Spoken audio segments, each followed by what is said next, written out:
Radio. Les Français parlent au français. Les carottes sont cuites. Les carottes sont cuites. Sud Radio Berkov dans tous ses états. Et je ne suis pas le seul, hein. Vous avez vu, le monde dans tous ses états, après la panne, et oui, hier, la panne de WhatsApp, de Facebook, etc. Et alors, vous savez, on a annoncé avec presque des larmes dans la voix, Mark Zuckerberg a perdu 6 milliards de dollars, oui, mais sur 150 à 200 milliards. C'est pas très grave, hein. Il s'en consolera, le brave Marco. Et puis, effectivement, tout cela, et pendant ce temps-là, qu'est-ce qui se passe aux États-Unis ? Qu'est-ce qui se passe vraiment avec la famille Biden et avec le fils Hunter Biden qui vient de sortir Les Belles Choses. En fait, ça aurait dû s'appeler Amour, Crack et Dépendance, mais c'est peut-être pas le titre qui fait vendre le plus, encore que. On va en parler tout de suite. Sud Radio Berkov dans tous ses états. Oui, toi, vous savez que Johnny Hallyday et Serge Gainsbourg et Eddie Mitchell ont chanté sous le titre de Vieille Canaille. Eh oui. Les comptes sont en train de se régler, donc Hunter Biden publie une autobiographie intitulée Les Belles Choses, la chute de la maison Biden. Mais je suis très heureux d'inviter Charles Gave, président de l'Institut des Libertés. Et Charles Gave, on a beaucoup parlé les saisons dernières, avant les élections, etc., de ce qui allait se passer. On a montré la pureté absolument virginale et immaculée conception des élections. Hein. Il n'y a pas eu de fraude. Tout ça a été, toutes ces calomnies. Non, les votes par correspondance, c'était parfait. Les votes numériques, c'était Dominion n'a rien fait. Enfin, tout ça était parfait. Alors, Charles Gave, faisons un peu le point maintenant, où on en est un peu sous le règne de Biden Ier à la Maison-Blanche. Écoutez, on va essayer de faire court, parce que il vaut mieux, on va rappeler les choses doucement. La première des choses qui se passe, c'est que on avait trouvé l'ordinateur de Biden chez ce réparateur d'ordinateurs. Vous vous souvenez ? Hunter Biden, le fils Hunter Biden. Tout à fait. On l'avait trouvé, il était devenu la propriété de ce réparateur, qu'il avait, au bout de 6 ou 9 mois, filé, je crois, à Giuliani, qu'il avait filé au New York Post. Et immédiatement, le chef de la CIA et le chef du FBI avaient dit que c'était une manœuvre russe pour déconsidérer Biden avant les élections.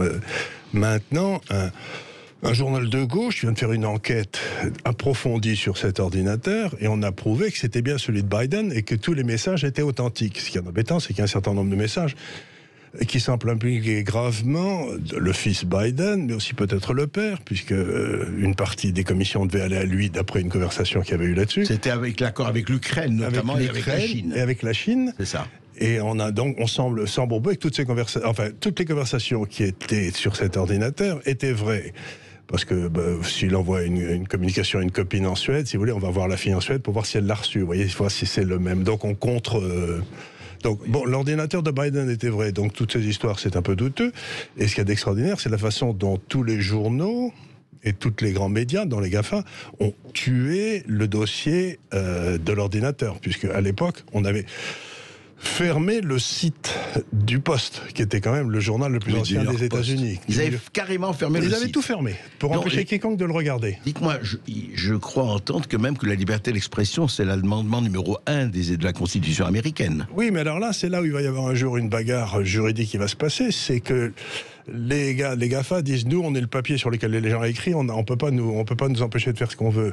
Mais à ce moment-là, eux, ils ne doivent pas empêcher les autres d'écrire. Vous voyez ce que je veux dire ? Si c'est du papier, tout le monde devrait pouvoir acheter du papier, tout le monde devrait pouvoir écrire sur leur papier. Oui, avoir leur instrument. Donc, grosso modo, c'est la première affaire qui sort. Politico, qui est un truc de gauche, très proche du New York Times, dit tout ce qu'il y avait dans cet ordinateur, c'était le fils Biden. Bon, alors ça, c'est la première affaire importante qui commence à sortir aux États-Unis. Ce qui me fait penser que si ça arrive de la gauche, c'est que probablement il y a un certain nombre de gens qui pensent qu'il est temps de se débarrasser de Biden. Est-ce que je veux dire, c'est pas par hasard, quoi. C'est que d'un seul coup. Oui, si ça arrive de ce côté-là, bien sûr. Donc, il faut peut-être essayer de comprendre. Alors, autre affaire. Alors, l'autre chose qui m'intéresse beaucoup, vous vous souvenez peut-être du procureur Durham.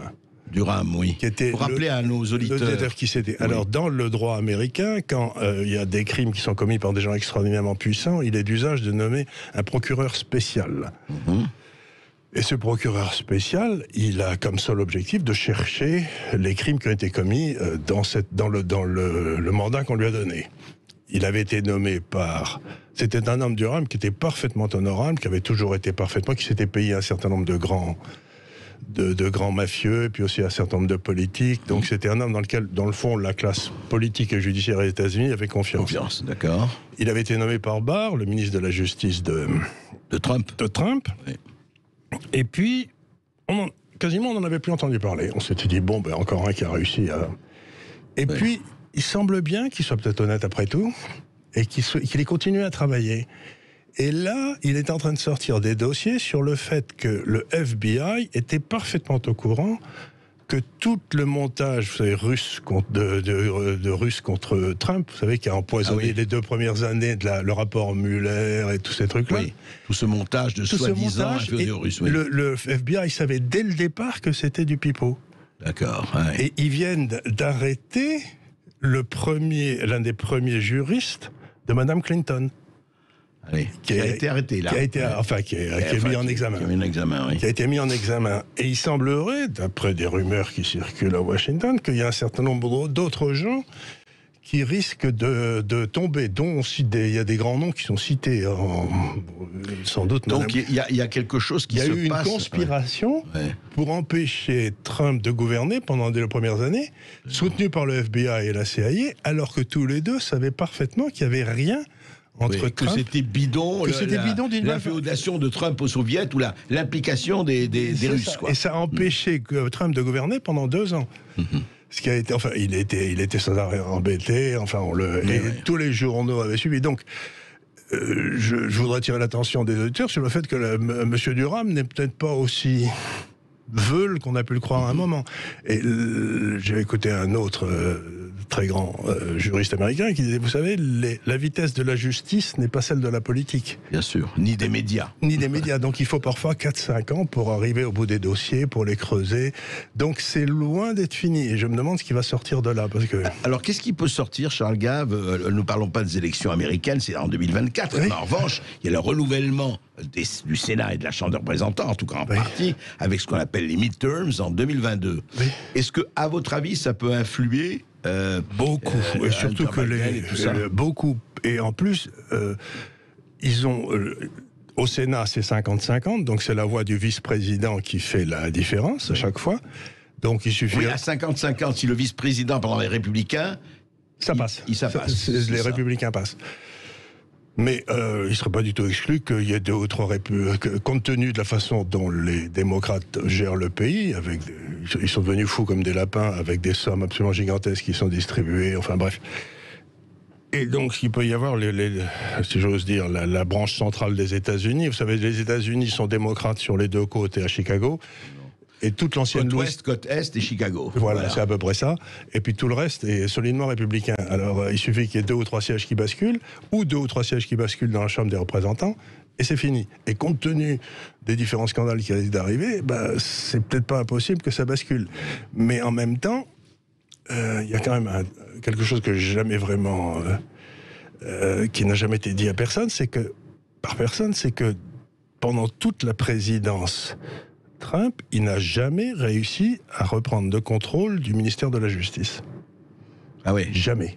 C'est l'état profond. C'est l'état profond qu'il avait noyauté. Le CIA, la FBI dépend complètement du ministère de la Justice, le CIA et d'autres formes. Et ils étaient complètement... Et en fait, ils ont agi pendant 4 ans pour flinguer le président américain. Et ce que Durham risque de montrer, parce que le mandat de Durham, c'était d'aller chercher d'où était venue cette histoire de Russie. Cette implication. Et alors justement, qu'est-ce que ça dit, vous pensez, là on ne va pas faire de prédiction, mais quand même, qu'est-ce que ça dit de l'avenir de Trump? Il en a encore un, et il va se battre.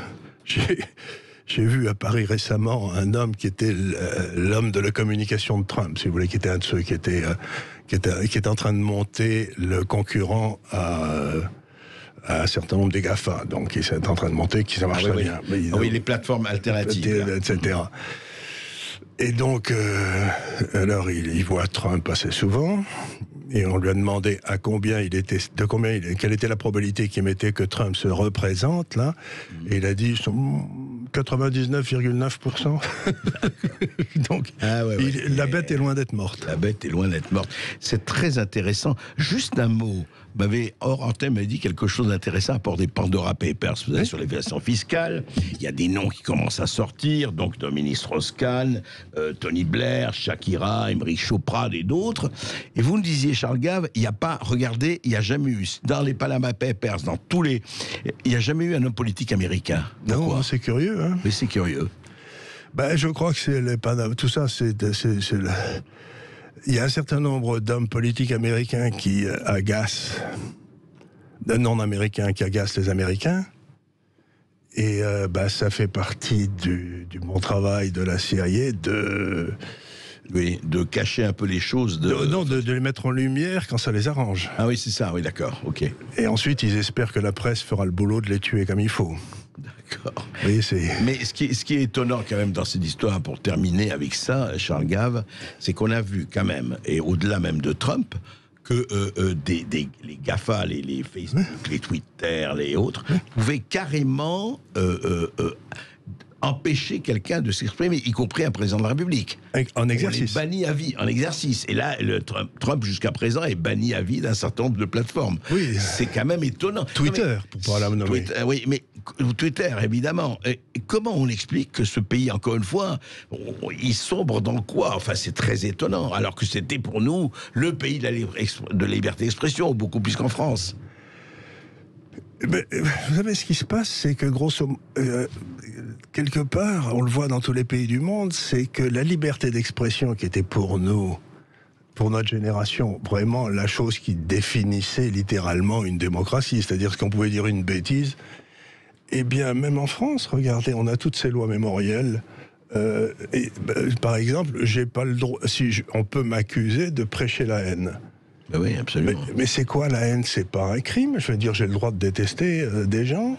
Donc, de plus en plus, on sent bien qu'il y a toute une partie de la population qui refuse aux autres le droit de parler. Et la commission sur les fake news et la conspiration, vous avez vu les lumières du numérique, a appelé ça le président de la République. Les lumières du numérique, et ce qu'il y a d'extraordinaire, c'est qu'encore une fois, ça a été toujours vu par les grands écrivains du passé, c'est le ministère de la vérité. D'Orwell. C'est-à-dire qu'on a le droit, si vous voulez, le pouvoir a le droit de dire qu'il y a un certain nombre de choses qui ne doivent pas être dites, ou qui doivent être dites en utilisant des mots différents. La paix signifie la guerre, les mots changent de sens. Mensonge-vérité. Mensonge-vérité. Donc on se retrouve dans un monde qui a été parfaitement décrit par nos grands anciens. C'est vrai. Et voilà, ce qu'il faut, c'est se battre. Et on va continuer à se battre. Merci Charles Gave. Je vous en prie. Merci Charles Gave. Je rappelle que vous êtes président de l'Institut des Libertés. Ici, la libre expression est un mantra sur Sud Radio. Alors vous nous appelez au 0826 300 300 pour réagir à ces révélations de Charles Gave.